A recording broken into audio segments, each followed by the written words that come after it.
This podcast is part of the Batman Universe Podcast Network, hosted by the BatmanUniverse.net. Check out everything related to Batman and the entire Bat family at the BatmanUniverse.net, including news and original content related to comics, movies, television, merchandise, video games, and more. Also, check out some of the other unique podcasts that TBU has to offer. Consider supporting this podcast by becoming a patron on Patreon. Even $1 can go a long way in supporting this content that you enjoy. Look for a link over at the BatmanUniverse.net to offer your support now. And now, I'm back, baby! I'm back! The boys are back in town!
Why isn't anyone ever just whelmed? Hello, everyone, and welcome to episode 15 of Everyone Loves Young Justice podcast. I'm your host, Rob Myers, and welcome to the show. Now, before you say anything, Jay is here, but this intro did not exist previously. On episode 14, Jay and I had done a big recording session like we normally like to do, and we'll try and just record as much material as we can so we can break it up over a couple of episodes. So this is where we're at for the next episode. So this is going to continue the discussion we had on the previous episode of the 2020 version of Young Justice, and with this episode, this will get us current. And then, yes, some of you might be asking, we are going to return to 1998 version of Young Justice. But before we do that, we have a couple issues left of the 2020 version of Young Justice. That's issues 13 and issue 14. Plus, we decided to add in Action Comics 1020 and 1021 as Young Justice is a part of that as well. And we'll talk about how and why we are going to do those two issues later on in this episode. But you can find us on all the social media outlets. We are on Twitter at ELYJ Podcast. We are on Facebook at facebook.com/ELYJ Pod. You can email into the show, and that'd be kind of cool to get a few. You can email us at ELYJpodcast@yahoo.com. And if you listen to the show, leave a review on iTunes. That will help spread the word. Actually, I should say on Apple Podcasts. That'll help spread the word of the show.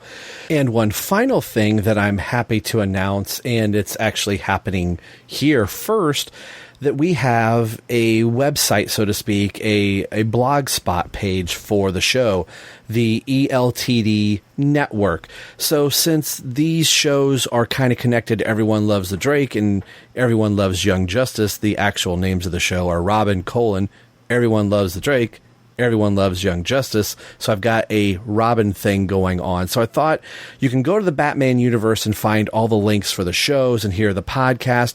But if you want some extra content and some more information and just some other thoughts of Tim Drake and Young Justice, this is where you can go, and there will be links to the Batman universe there.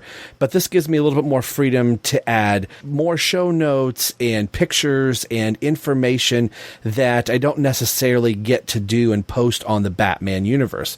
So you can go to everyonelovesthedrake.blogspot.com. That's everyonelovesthedrake.blogspot.com. So the day that the episode comes out, cross your fingers that I will have a post that coincides with that episode. So currently, right now, the Everyone Loves a Drake episode 113, that was our JL May episode, is currently up right now with some notes and some images and things like that. And you can also comment on the page there as well. And then you're going to see Young Justice there as well. So this is the ELTD network. And again, hosted and sponsored by the BatmanUniverse.net. So definitely go check out our host site. But if you want a little bit more Robin and Young Justice, go check out everyonelovesthedrake.blogspot.com for more information, and I hope you'll give the page a look. So, there's not going to be any really preamble, no discussion or anything like that. We're going to get right into it. You're going to hear a promo and the synopsis for issues 13 and issues 14, and like I said, this will complete our journey up till now, since we've been under this COVID thing and we haven't had any comics come out for a while. So we will get us caught back up currently in our comic pile for Young Justice, and then we will do some Action Comics discussion, and this will also conclude our Bendis Dump before we get back to 1998. So don't go anywhere. We will be right back in just a few minutes. In late 1984, Marvel's direct sales manager said in a crowded meeting of comic retailers, "Let's be honest, Secret Wars was crap, right? But did it sell?" The room exploded with applause. Well, get ready for Secret Wars Series 2. Beginning in 2018, Pulp to Pixel's Marvel Superhero Secret Wars and Beyond will do the unthinkable, Secret Wars 2. We'll take a detailed look at the event, the tie-ins, the new characters, and we will attempt to answer one of the largest questions in the history of the Marvel Universe. What the heck was Jim Shooter thinking? No, seriously, what was Jim Shooter thinking? Well, you can find out at the Pulp to Pixel podcast network, where you can subscribe to all of our amazing shows, or just to Secret Wars and Beyond itself, as it is now in its own omnipotent feed. Secret Wars 2 and Beyond, a Pulp to Pixel podcast production. You'll believe an omnipotent being can use the restroom.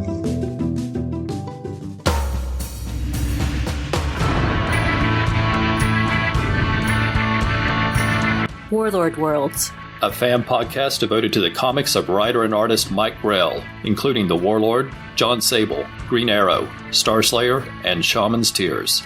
I'm Ruth. And I'm Darren. Please join us as we discuss the stories, characters, and art in the many excellent comics from writer and artist Mike Grell. Special episodes feature interviews with Mike Grell himself. And special segments feature great guests discussing the Legion of Superheroes. Listen at Podbean, iTunes, Stitcher, Google Play, and YouTube. Follow us on Facebook, Twitter, and Instagram, or visit warlordworlds.com. Warlord Worlds is part of the Rad Adventures Network at radadventuresnetwork.com.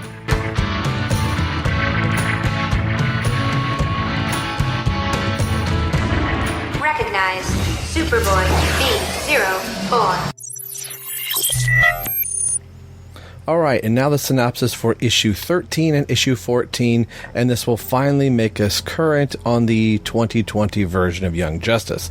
Issue 13 was in comic shops on February 5th, remember February, of 2020, written by Brian Michael Bendis with a new writer brought into the book, David F. Walker, with Michael Avon Oming as artist, Mike Grell as artist, and John Timms as artist. When we last left Connor Kent, Superboy, he was stranded in the multiverse once again, but by this time, he is on the world Skitaris, the home world of Warlord.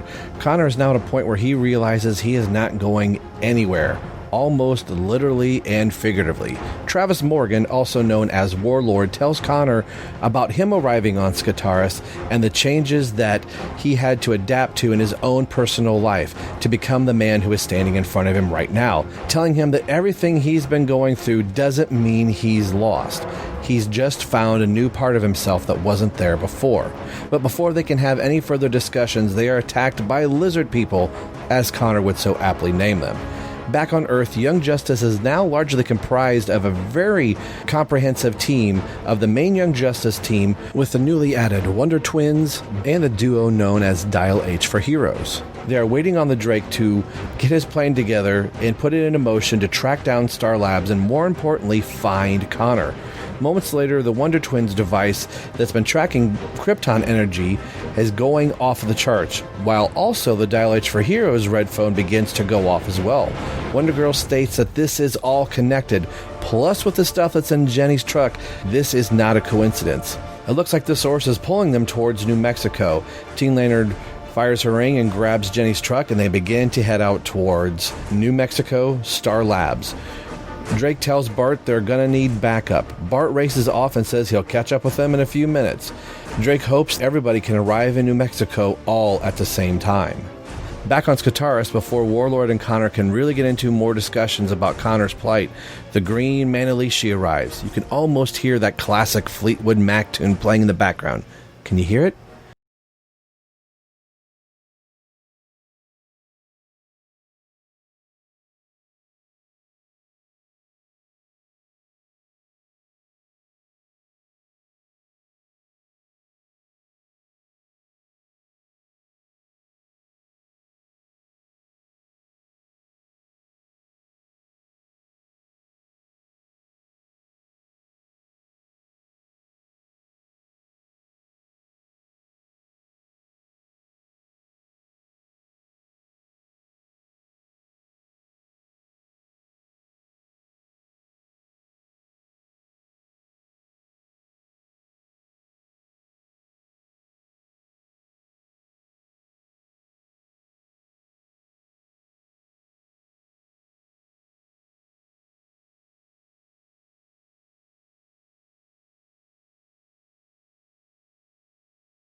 Battle off the lizard people.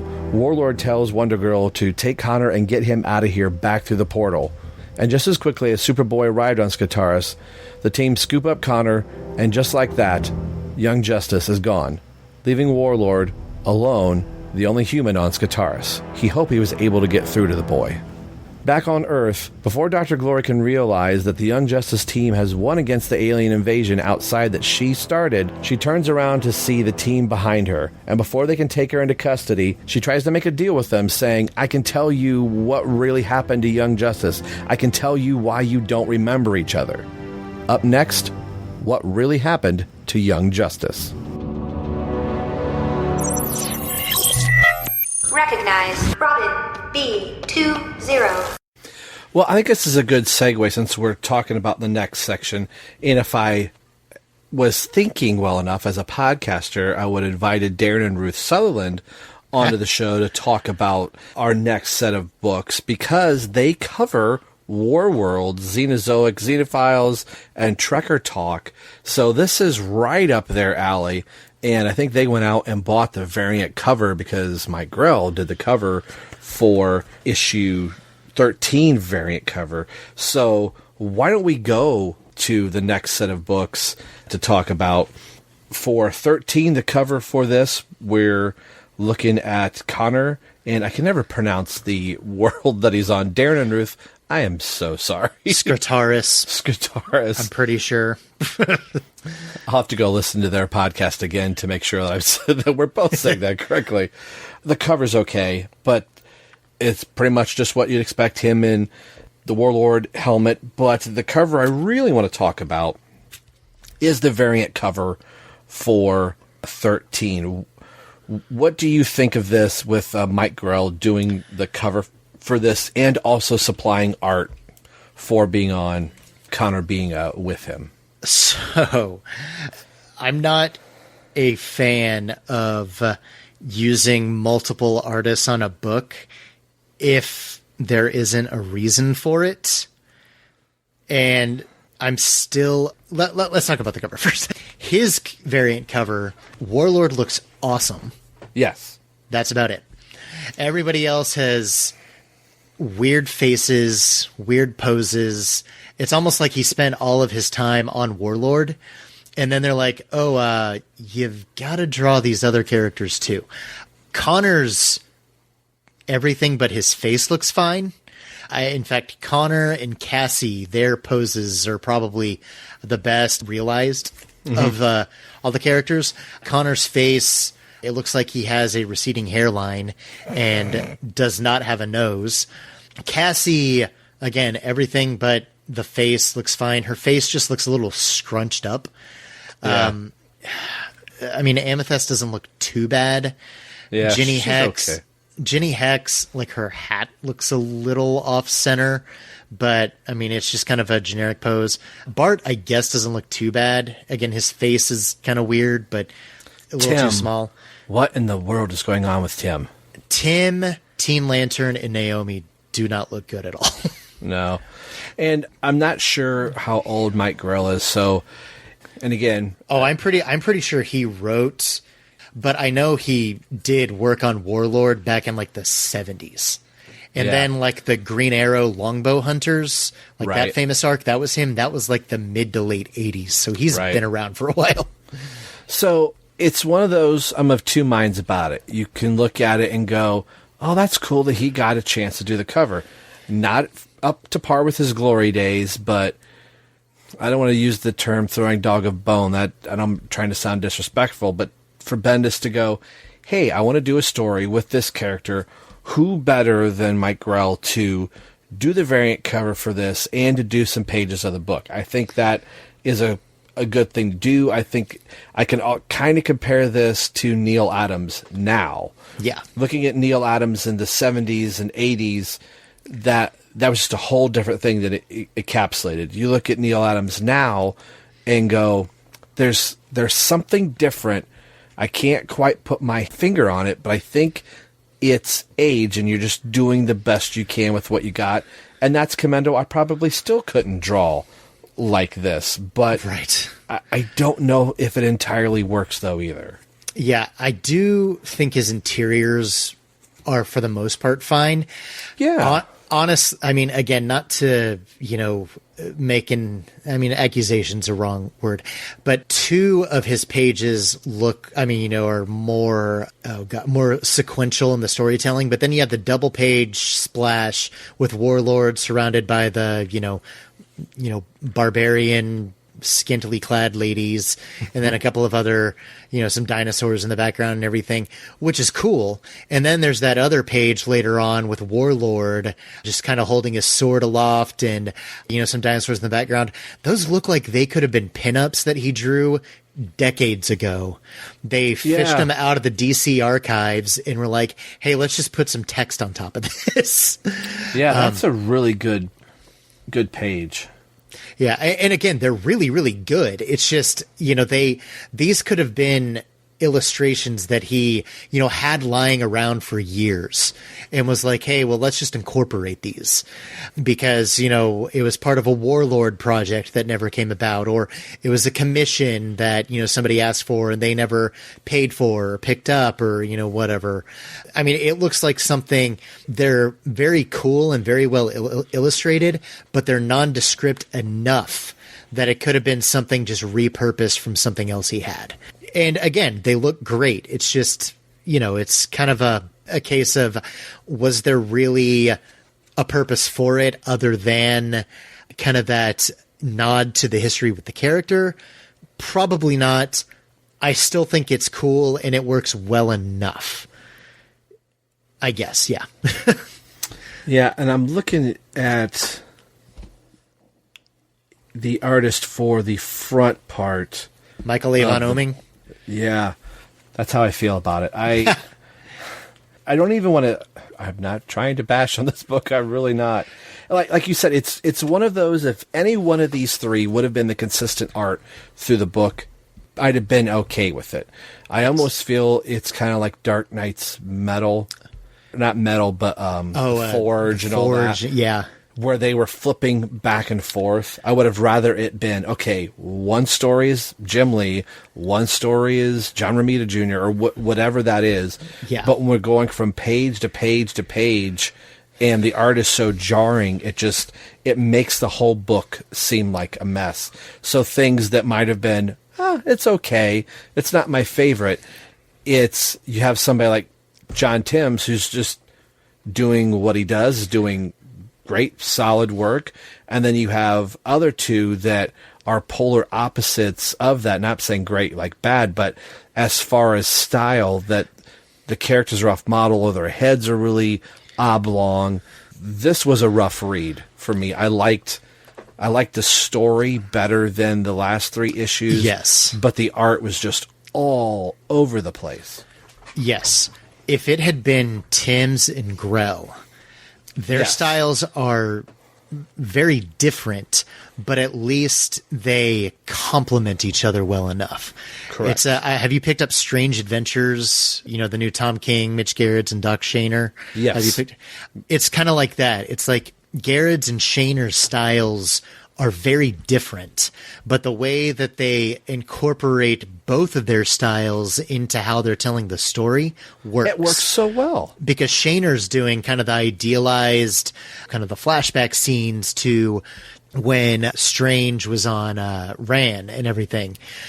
And then Gerrits is doing more of the real world kind of stuff, and it works. Even when you have pages that have 2 panels of Gerrits and 2 panels of Shaner, the point and purpose of the two different styles and why they're doing that.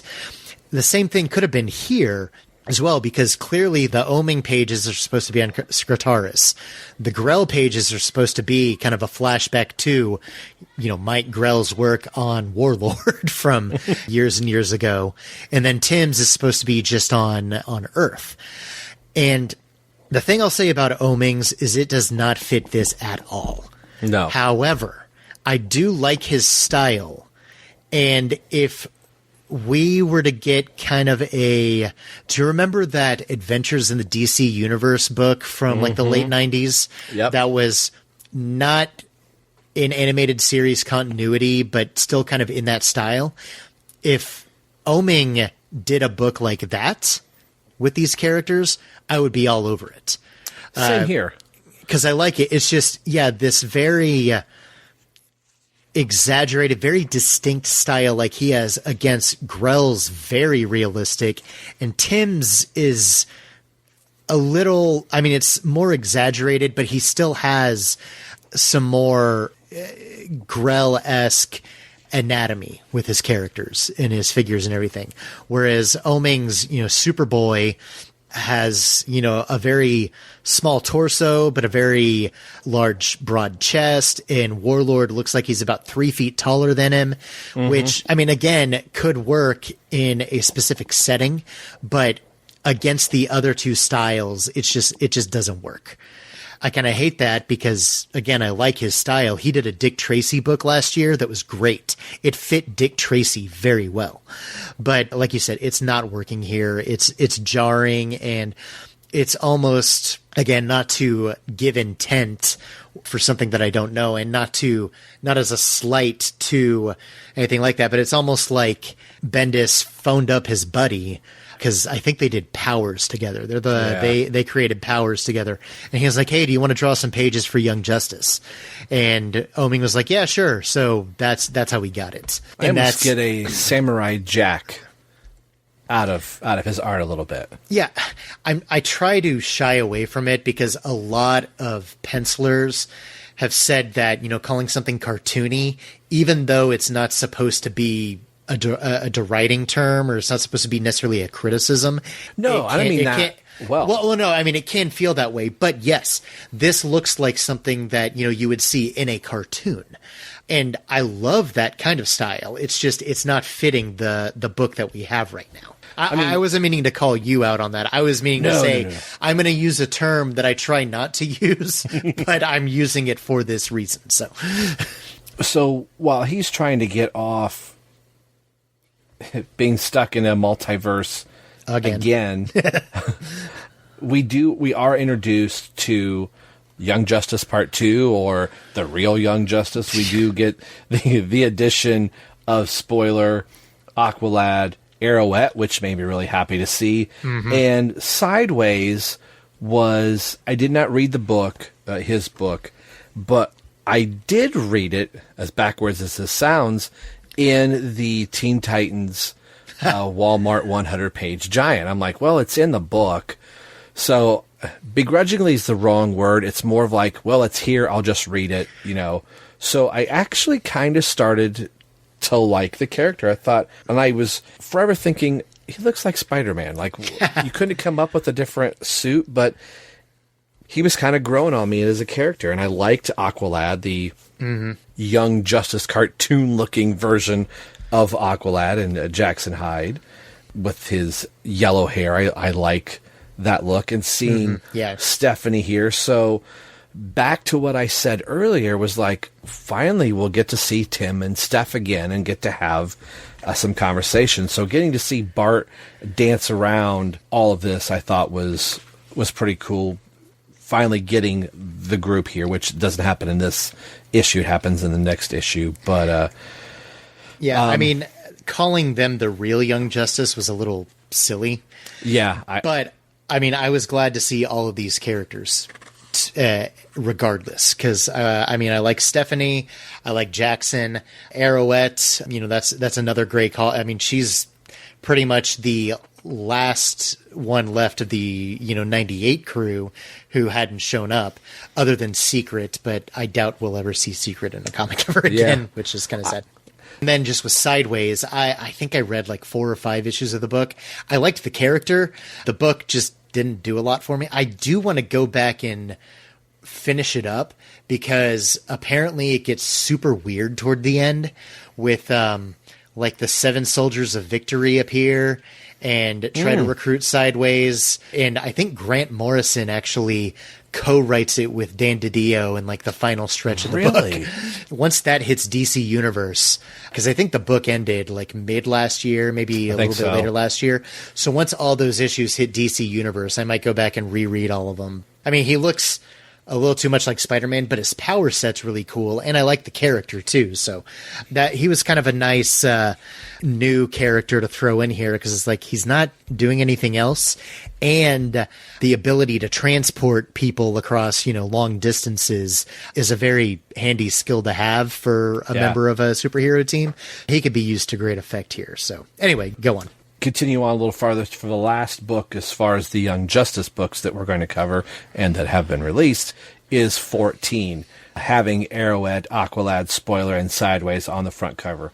I like this cover, the A cover, quite a bit. I say that a lot. The composition's good. It's just that everybody in their hero pose.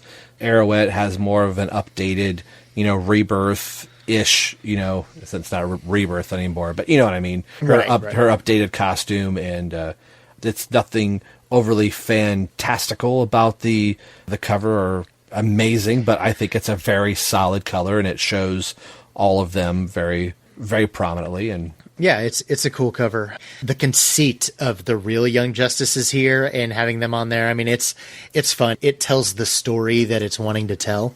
I don't remember when Steph showed back up in Detective Comics as part of Tynan's run. Did she have like that purple kind of padding on the side of her suit? Yes. Yep. Okay, which I may have made the comment then and just completely forgot about it. But that's a nice callback to her Batgirl costume. Yes. I like that they kind of carried that over. But yeah, it's a good cover. It's, again, one of those ones where everybody's doing something that at least gives you an indication of, who they are and what they can do. And again, it sells the conceit of this being the real Young Justice, as silly as that is, quite well. I like it. Now, the variant cover for 14 by, I'm going to butcher this name, David Lafayette. If I'm saying that right, I probably butchered it. I was we have the core principal team on here. I would have liked to seen his take on the team that's on 14 of Arrowhead. Spoiler, Aqualad and Sideways. Now, I'm sure that he was sent and commissioned to, hey, we do a cover for Young Justice. Here are the core characters. And then they went, this is the cover for 14. So I imagine that's probably how it went. Not trying to be arbitrary or anything like that. But sure. No, I get it. I mean, it's almost like they asked him for something, didn't give him any details. Again, this may have been one of those, like I made the comments about, Grell's pages from the previous issue. This may have been a variant cover that had been lying around for, a couple of months, and then they were going through archives or submissions or what have you and picked this out just because it needed a variant cover and nothing else fit, so they just picked it. Yep. So this is the issue I was talking about where Bart's going around, grabbing everybody. Out of all the books that we've talked about so far, unless I've already said this, I enjoyed this one probably the most. Yes. Out of all of them. I completely agree. I feel like this is where the pendulum, I think, finally moved forward and we actually did something again, trying to get somebody from another world or another multiverse again, but having the whole entire team here, plus Dial H for Hero, and then the Wonder Twins. There was a lot going on in this book. So, hats off to Walker and Timms for doing this and pulling it off, I think, very well for the fight that was going on through this whole entire thing of them trying to get to Star Labs and finding out what have you done with Connor Kent. And I feel like this is one of those times where Tim was like, I really don't trust this lady. Where I'm like, okay, that sounds like there were nuggets of Tim in there where I was like, okay, Bendis, you've got Tim in there somewhere. I'd like to hear a little bit more of this character. Were there any standouts of this issue that you really liked? To kind of piggyback on both of our comments from the previous issue and reinforce points that I either tried to make or didn't quite make, but I'm going to try to make now. Look at the first 2 pages of Oeming's work here with Sideways and Impulse going around and, recruiting various characters. First it's Impulse coming up to get Sideways and then going and recruiting Spoiler. This looks fantastic. I love these 2 pages. It's still that very exaggerated Oeming style, which again, I like. It's just I didn't think it fit the Warlord stuff from the previous issue. Mm-hmm. But here you've got Sideways kicking the Trickster, I think is who that is, in the face. I love the one squinted eye and one really wide buggy eye of Spoiler. Really exaggerated, but really fun character work with this different style that I would love to see. again, it clashes with Tim's style throughout the rest of the issue. And then once we get back to Skrtaris, I don't think it works remarkably well, just given the environment of what he's trying to illustrate there. But I love these 2 pages just from a storytelling standpoint and the way his style works with those character designs. It's great. And I think what also really helps his art, that it is separated by a page turn. So you don't have his art on the left-hand page and John Tim's art on the right-hand page. So you get the page turn, and then you're back to Tim's doing Aquaman or Aqualad and Arrowette, which is more complimentary. You can just focus on those 2 pages. And I was like, I would read. I love the way Stephanie is drawn in this, where she's fighting in Bloodhaven, taking out a whole room of bad guys all by herself. And I was like, I would read a whole Stephanie Brown spoiler book with this art. Just the way her hood looks over exaggerated, like you said, the eyes, and then you get the page turn and you're like, oh, it's John Tim's. It doesn't, it was in my mind 2 seconds ago, and it's not like I turned the page and all of a sudden I forgot the art, but just reading it, your eye isn't being drawn back to the other page of going, man, that art it's conflicting. It's making me not like it when I actually really do. Yeah, and Stephanie makes a comment that makes me think that they're going to pretend like Batman Eternal never happened, or at least one aspect of it. Yeah, she says, just working some stuff out with my dad. And it's like, well, last we saw Clue Master, he was dead. So for some reason, I think there may have been some hint of that, maybe in another issue of Young Justice or in Tynan's run on Detective, that Clue Master was still alive, but not in a, oh, guess what, your dad's still alive, but more of a just matter of fact, he's alive and we're going to pretend like he never actually died kind of. Yeah. I think that was in Tynan's Detective run, now that you make mention of that. Which is fine. But and then going into the main complaint I have about the scene with Sissy, Arrowette, is I wish there had been another beat. She's saying, I can't, I'm retired, I'm working now. And Bart says, it's Connor. I wish we could have seen her actual reaction before she, almost of like shock, like, oh my gosh, it's Connor. And then have her smile and say, we'll need to pick up my gear.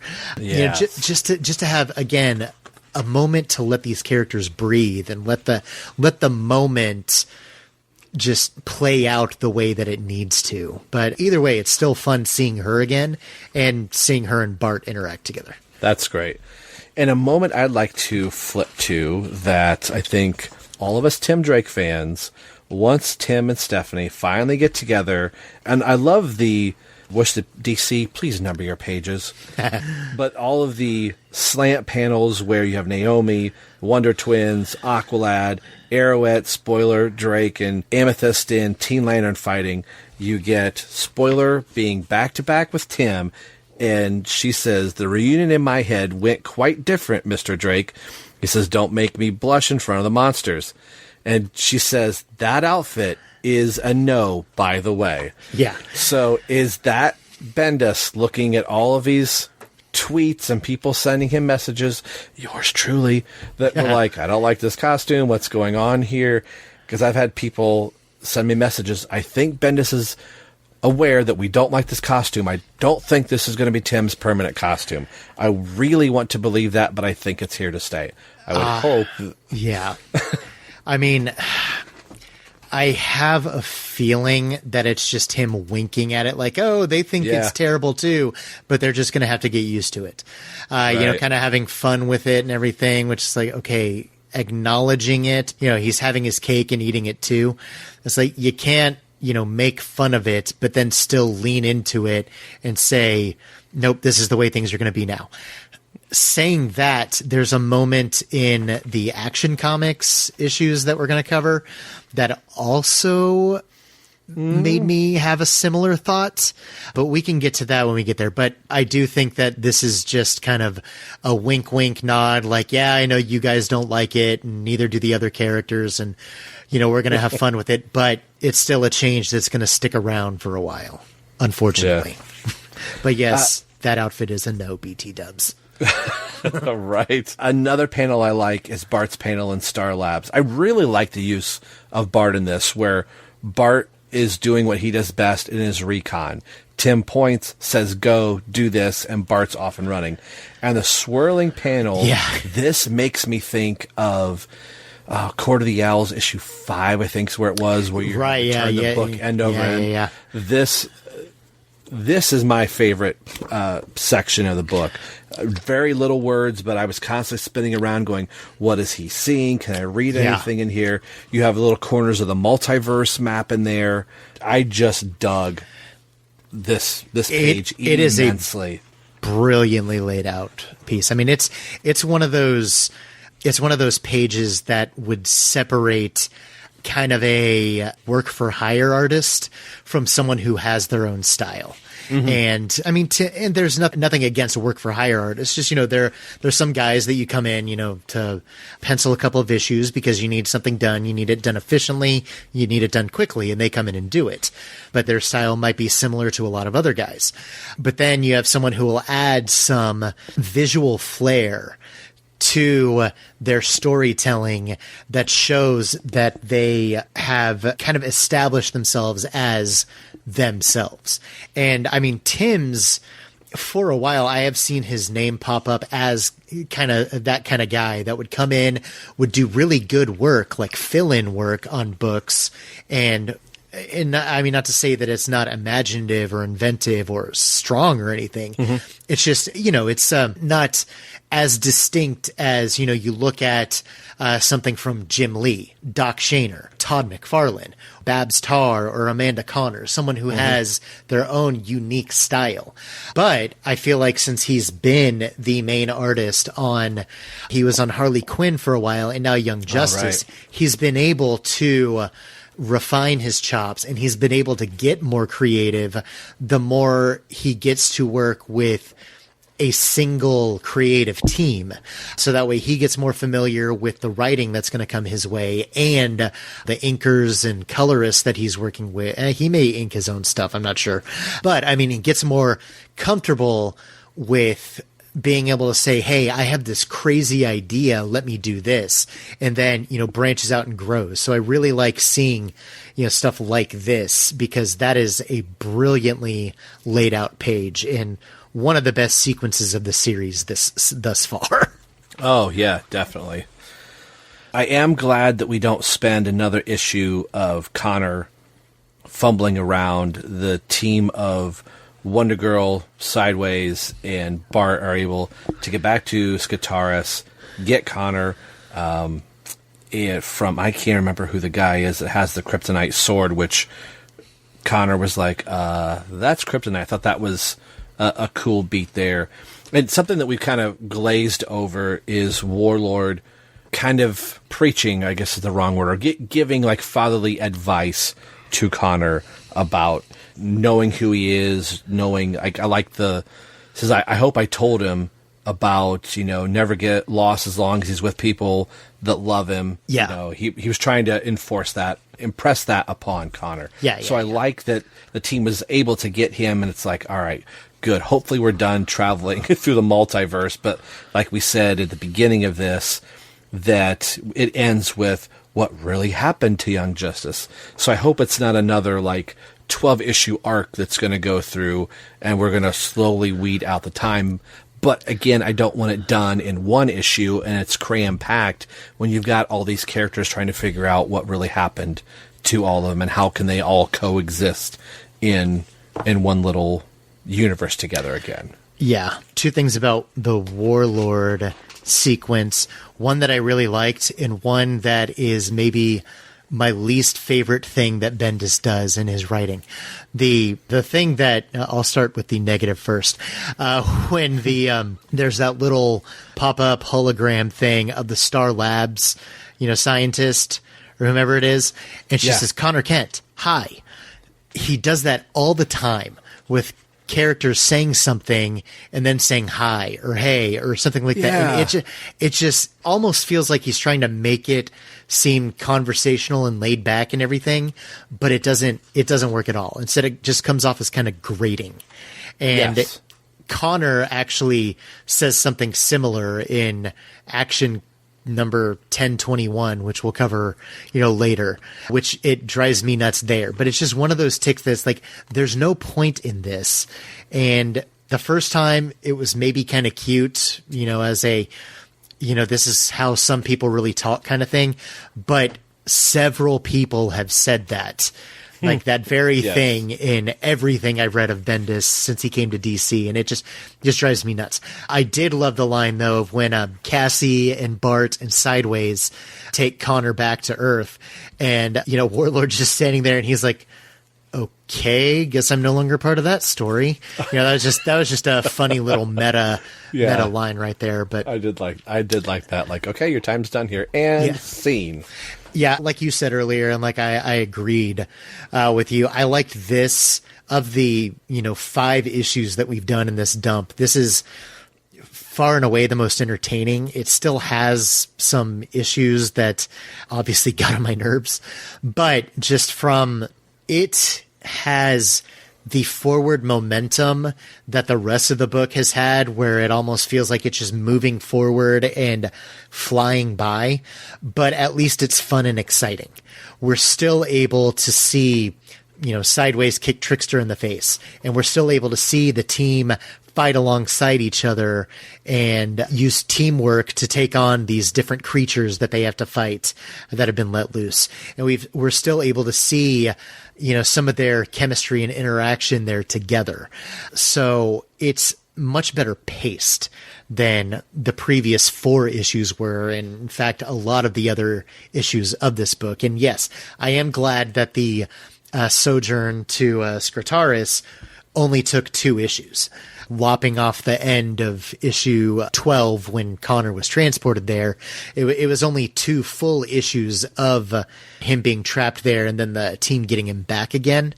Yeah, I really hope that whatever this real story of what happened with Young Justice doesn't get stretched out too long that we lose interest, but also doesn't get dumped on us so much at one point that we just almost don't care because we can't process anything.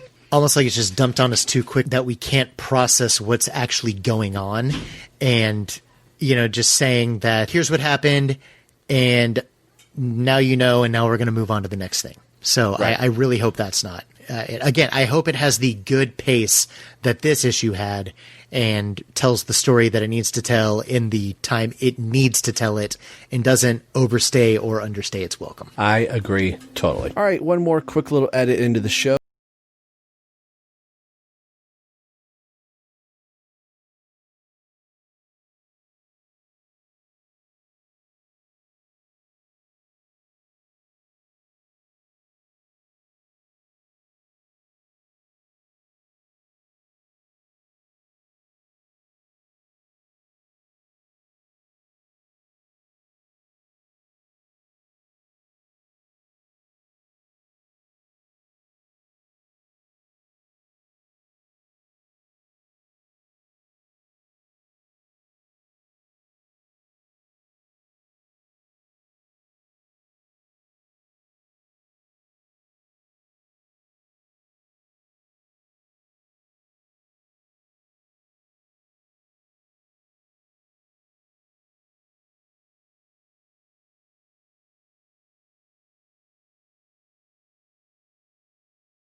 This was one when I think you and I both had, if I remember our text conversation enough, seeing that now I'm behind on Action and Superman, so I am like very far behind. Like I don't even know much about what's going on with Leviathan. So this was a little bit of extra homework trying to figure out all the ins and outs. But seeing that Young Justice was going to play a part in this, I was like, oh, I guess that this is going to go in tandem with the Young Justice book. Kind of, sort of, but not really. It's one of those like, oh, this is all happening in the same universe. And when the team was going to go to the Hall of Justice, it's like, well, when does this all fit into place? And I had to check that continuity hat at the door and just tell myself it's Young Justice. You could kind of say this sort of happened, but it is in the continuity of the Action Comics. But it's so weird that Bendis is writing this that he didn't line all these pieces up, because Young Justice makes it seem like Tim has not been able to get in contact with Batman. Something I did want to point out, that Tim was trying to get a hold of Alfred, and it's odd that Tim can't get a hold of Alfred, which you go, oh, hey, people remember? Alfred's dead. Tim doesn't know that yet. Right. So that, going back to Young Justice for a moment, talking about their personal lives and character building with them, I'd like to see Tim revisit that rather than the Alfred RIP. Like, oh, Tim already addressed it. But anyway, so honestly, I don't know if that's what you're about to ask, but speaking to the Leviathan stuff, I'm all caught up on Action and Superman and read Event Leviathan, and even I have no idea what's going on with Leviathan. I was in one sentence to go, oh, good. Well, you can lead this one. So we're both on the same plane. Yes. So I put the books away, and because I had a page marked that I was like, oh, I want to reference this since we're talking about John Romita Jr. So I did buy the Frank Miller, John Romita Jr. Superman book, the bigger size Black Label book. Uh-huh. How is this the same artist? I don't know, because, I mean, there was some wonkiness in Superman Year One, but, I mean, it looked good. It was some of the better Romita work I've ever seen. And I don't want to, I mean, I've mentioned it before and mentioned it on one of the last two episodes, is that I think his style fits Marvel characters much better than it fits DC characters. Mm-hmm. In fact, I have just a fun little story. I actually got like a Marvel Visionaries book of just his work. A lot of it was like really early stuff he did on Spider-Man, and there was like a 2-part Spider-Man story where Spider-Man fights the Juggernaut, and then like the famous Iron Man story, The Demon in a Bottle, where that one, and then a lot of his stuff on Daredevil, and it's great. And I took it to Comic-Con last year to have him sign it, and Romita signed it, and then he drew me a picture of Iron Man on the inside cover too. I mean, it was just Iron Man's like head, like his helmet, but still, I mean, he didn't ask, I didn't ask him. He just signed his name and then started, doodling away. And it was like, oh my gosh. I mean, if he had asked, I would have asked for a different character, but it's like, if John Romita Jr. wants to draw me Iron Man, I'm going to let John Romita Jr. draw me Iron Man. Right. It's, oh man, these two issues, in fact, this whole story arc with, Leviathan attacking Metropolis, it's rough. I mean, I don't know if a lot of it is Klaus Jansson's inks didn't do him any favors necessarily. See, that's what I was going to ask too. Like, is it Romita or is it Jansson's inks? Because the inks in some of these they're really heavy inked. And then others, I don't know. The opening page with them at the Hall of Justice and getting into that middle panel of Drake's Superboy and Impulse, I was just really leaning on story because it doesn't look finished. I mean, it looks like this was a layout page that somebody went, oh crap, we're going to press right now.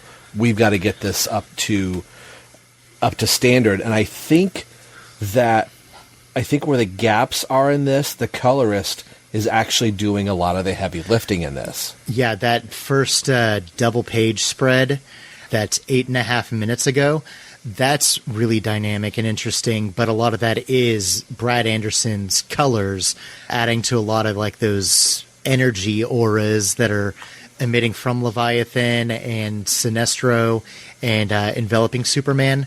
So yeah, I mean, a lot of it is the colors, especially here, making things more clear than they are on some of the other pages. Mm-hmm. I think you mentioned this a little while ago when, Superman lands and it's a weird double page spread that's tilted on its sides. You got to have the book vertically to read it, but where they're trying to introduce themselves to Superman, that Tim refers to himself as Robin. That is exactly the moment that I was going to mention. And he does it twice in this. Like, in the story, you could almost write it off as, well, he's, rather than say, hey, I'm Drake, you also know me as Robin. He's just, because in the moment they're, right. Needing to catch up really quickly and figure out, how they're going to approach Leviathan and the Legion of Doom and everything. Tim just says, I'm Robin because that's easier. But like with the Stephanie saying that the costume is a no, that's one of those kind of wink lines that it's, I mean, if it was one or the other, I would want to just dismiss it as, Bendis playing coy and trying to, again, have his cake and eat it too. But the fact that, like you said, he does that twice, he calls himself Robin twice here, and both of those events happened in the Young Justice book and here in Action Comics with Tim introducing himself not as Drake, but as Robin. I don't know if Bendis is going to backpedal or if it's again, just to try to placate fans while he's still forging his own path ahead. Yeah, and that's also one of those, too, like you're going through all of this effort to redesign a character, rename a character, and you're not going to say, just call him as Drake, and Superman to say, Timothy, is that you, or yeah, something like that. But the Superman says, basically they're going for battle, says, I know Robin, Cassie, and Naomi are up for it, but are the rest of you up for battle? And, I do like Naomi's like battle, like I can only do this for so long, Right. So I did like that, but the bigger pull for me with this story was Connor and Superman finally getting a chance to spend some time together. And it's even mentioned in here that, Supergirl is off-world and the Superboy has been dealt with. The son of Superman is off. So they really think, okay, Superman he's got nobody else to back him up, and Connor's the, ace up the sleeve. So I was really waiting for these two to get together and how much of their pre-New 52 history is still intact. And we find out that it's not, that, Superman has to scan him and see like, oh, you are real. And I think at the end of the book, the 1021, that Superboy says, I'm a mix of you, I'm a mix of Lex Luthor. So did you have any expectations going into this of like what you were hoping to get out of this? Because like there was something I wanted, but because like, oh hey, there's a battle, we don't have time to chat, I think it was subverted a little bit. No, the biggest strength of these two issues is, to me at least, was the interactions between Connor and Clark. Even though Superman's like, I don't know who you are, but, I can tell that you're here to help, so we'll talk later. But for now, if you can help, let's go help people. And, I mean, at the end of 1021, it has one of those moments that drives me crazy and doesn't quite ruin the moment. But, I mean, it's I do love that when Connor says, hey, let's go clean up always helps. And Superman says, clean up always helps. Okay, that does sound like a Kent. And then Connor says, hi, I'm Connor Kent, help. That was a little just more of that, you know, Bendisism of Hi. Yeah, just throwing that in there. But in that moment, it worked a lot better than some of the other times. It was still a little too cutesy and twee for me, but I liked the overall sentiment of it. And to your point, I don't know with Connor how much of it is him remembering the pre-New 52 versus Superman not remembering it, because, you know, they do mention about, you know, he's a Kent and everything, and, you know, Connor, you know, stayed with Ma and Pa for the longest time, and they helped kind of refine him. So I really don't know if it's, you know, Connor has more knowledge versus Clark, or if they're both kind of like, I don't know where you came from, but, you know, we can find out together. Either way, I hope we get to see more of the two of them. And again, I really, really liked their scenes together in these two issues, as fleeting as they were. Yeah. And I think it's a little misleading in 1021 with the cover where it says this looks like a job for Young Justice. I think that should have been the cover to 1020, because Young Justice is more of a focal point in 1020 than they are in 21. It is nice to see the Justice League, and I think this is where I was like, oh, the Justice League is coming. Well, we're probably not going to get Batman.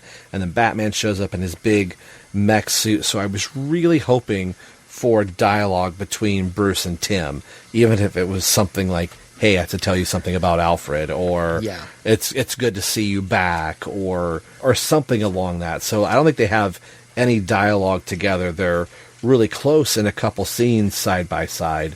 Yeah, I'm flipping through to see if there is... And there's a Green Lantern next to Teen Lantern in a couple spots. I'm like, I get that there is a bigger story that Bendis is telling, but this is the first time that the Young Justice characters are getting a chance to work with the Justice League since they've been hopping through the multiverse since Christmas, you know, like... Yeah. Just reading this book after coming out of Young Justice, I was like, finally, we're going to get some interaction. Like, hey, how did you get that ring? Tim, what's up with the new duds? You know, something. On that same page where Clark and Connor have the conversation about him being help and everything, Tim's standing next to Bruce, and Tim says, I'll go check on local law enforcement. And Bruce says, see where they need backup. But, I mean, they're talking not even necessarily over each other, but they're not even interacting. They're just reacting to the moment and everything. So, yeah, it is disappointing. You know, this is supposed to be Tim's return from, you know, the multiverse, and haven't really seen much of him anywhere except some brief appearances in Batman. And even then, who knows how much of that really matters other than Alfred dying. Right. And again, that's one of the things that we were talking about with the earlier Young Justice issues, is it's frustrating that Young Justice or guest appearances like they have here are the only places that we can get Bart and Tim and Connor and Cassie and everybody. They don't have their own books, and they're not popping up in other people's books to interact with other characters. So it's frustrating that, you know, the limited exposure that we have to them now really almost seems isolated from anything else. And even now, when they actually do interact with other people who are part of their comic book family, so to speak, there's still not an awful lot of depth or substance to anything that these characters are doing. Yeah.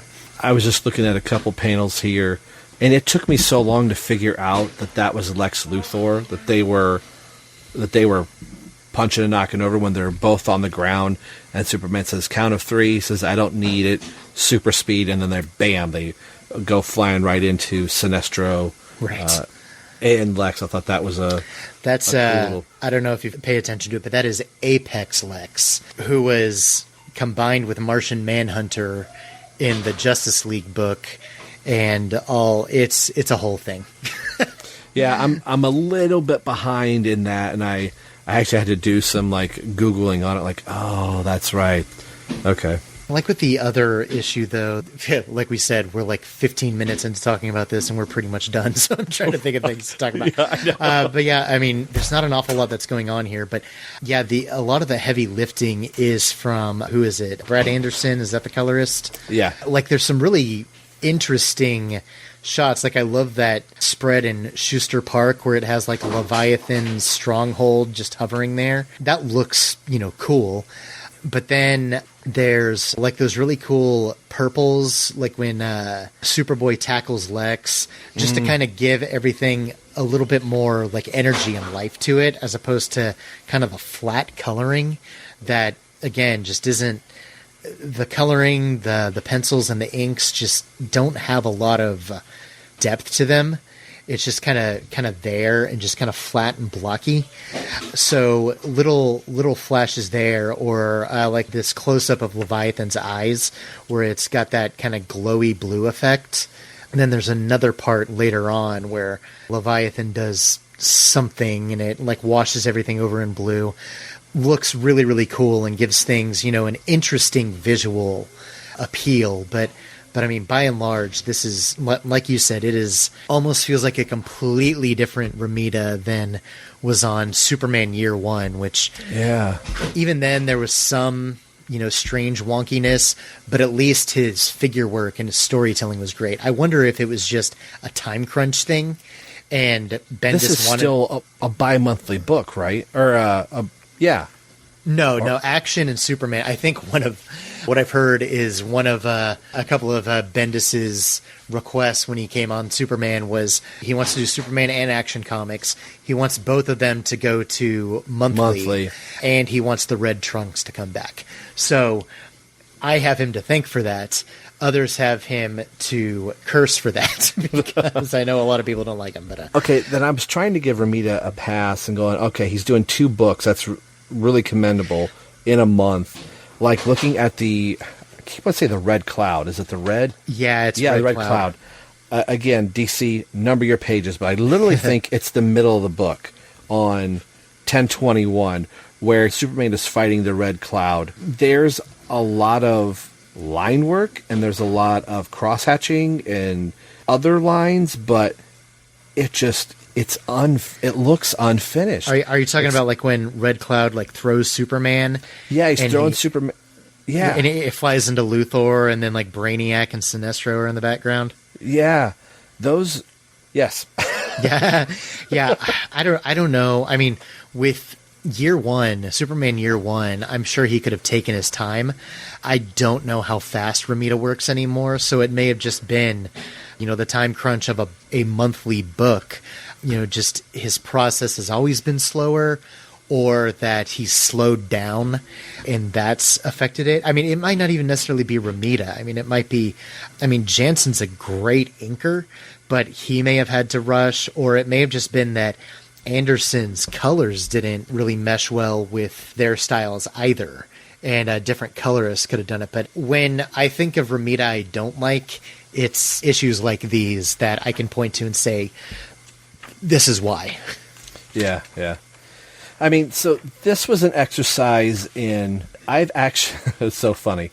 I had dropped Superman and Action Comics. I was kind of getting to the point where I wanted to thin down the herd a little bit. I wasn't as jazzed as I was coming off, Tomasi and Gleason. Mm-hmm. So I went for a little bit and I told myself, once we get to the reveal of, who Superman really is, I was like, all right, that was one thing I was kind of against. We've kind of belabored that before. That was my dropping off point. Like, all right, I'm done here. That's a spot. I've enjoyed it up to that point, and I'm done.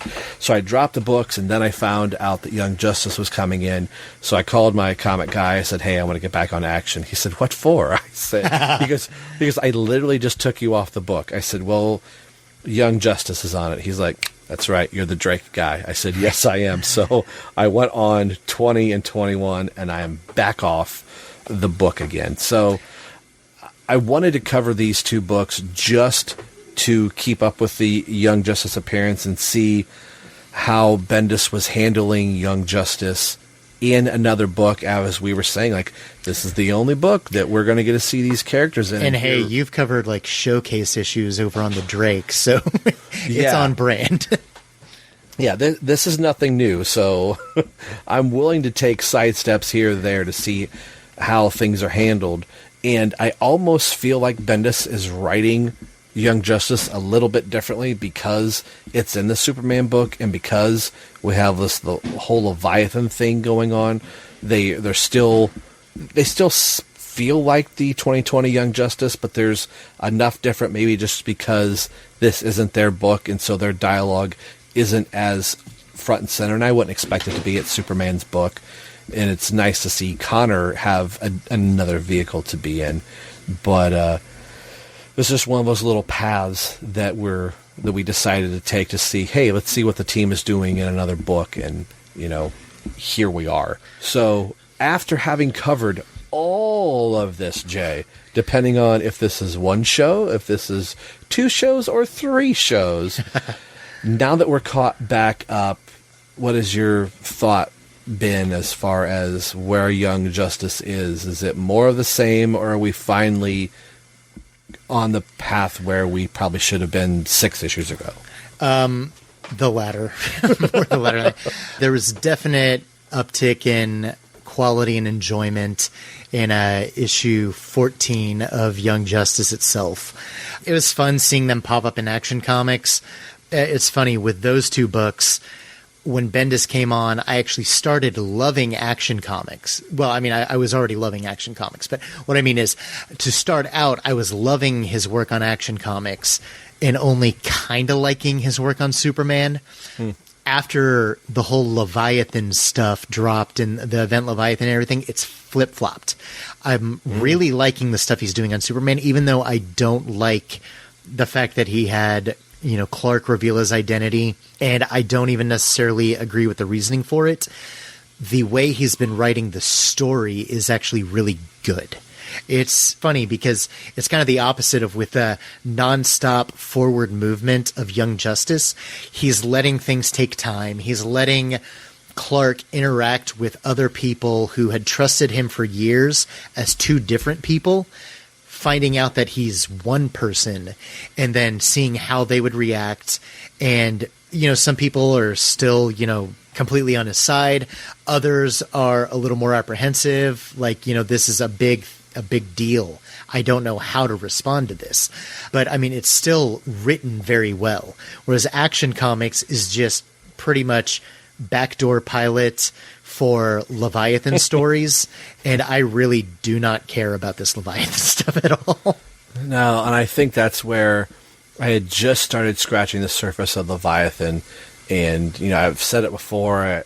Listening to Michael Bailey, it all comes back to Superman. Don't quote me on the episode number, but I think the episode title is Catharsis. He lays out where he has come from Superman and where he has ended his current run with Superman. Like, Michael Bailey is one of those, for me, is the grand poobah of when I really started listening to comic book podcasting, from not like once you get past your Kevin Smiths and things like that.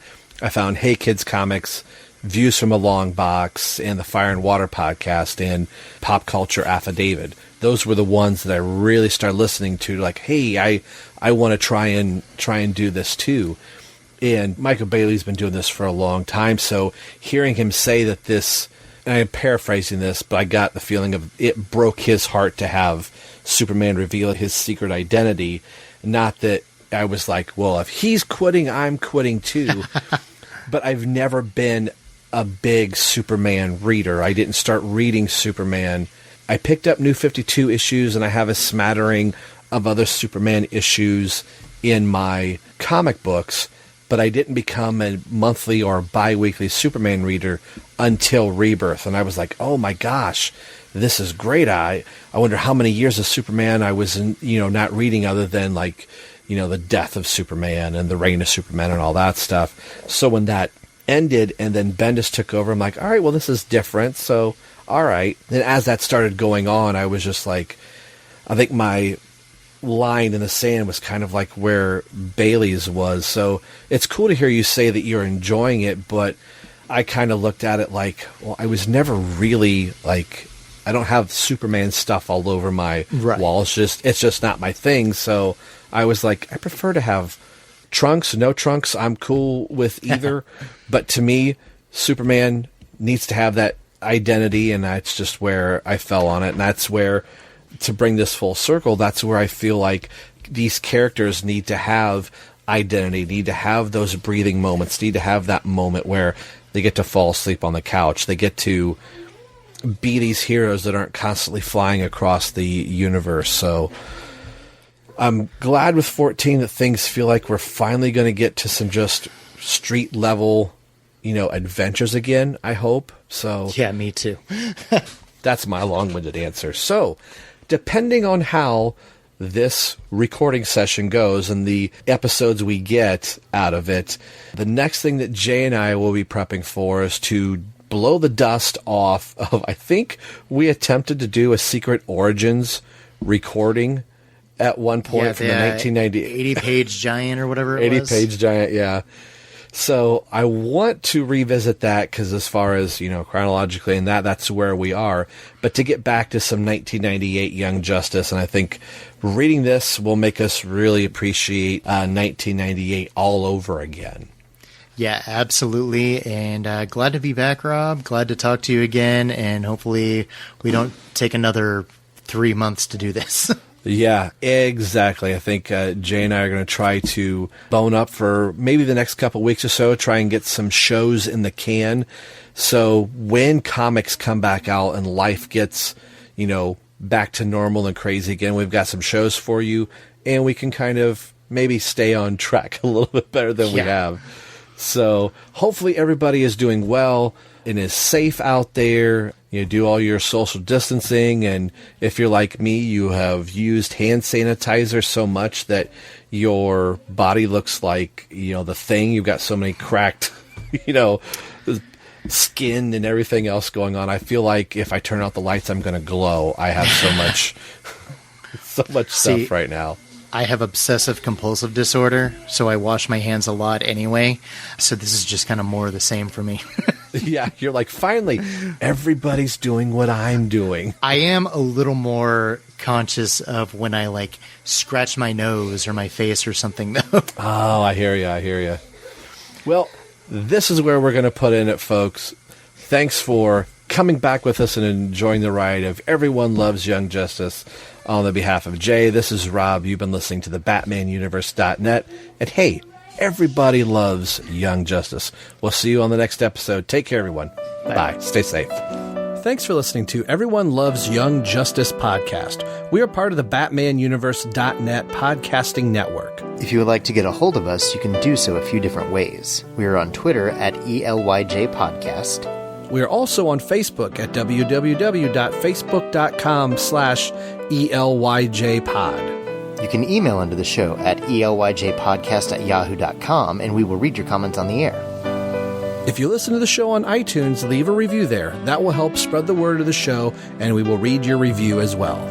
Now, if your mode has been crashed, or if you feel a bit whelmed by this show, no infringement was intended. All music and sound clips belong to their respective copyright holders. These are just to illustrate and enhance your listening experience. No coinage is, was, or will be made by this show. Our wives said so.